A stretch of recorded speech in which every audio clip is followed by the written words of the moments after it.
Magandang araw sa inyong lahat. Ngayon ay may isang espesyal na markang tayong tatalakayin, isang bato na may butas na pwedeng pasukan o sabitan ng loobid.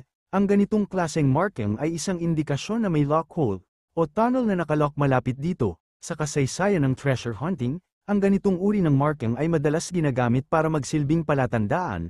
Pwede kang magsabit ng lubid dito, na parang susi sa isang pintuan. Kapag nakita natin ito, ibig sabihin ay may mga mekanismo o daanan na kailangan nating buksan, na maaaring may mga lihim na daanan papunta sa kayamanan. Hindi lahat ng markings ay direktang nagsasabing nandito na ang kayamanan, pero ang ganitong klaseng lock hole ay palatandaan na malapit na tayo. Kadalasan, ang mga markings na tulad nito ay nagbibigay ng clue sa mga susunod na hakbang o kung saan dapat maghukay.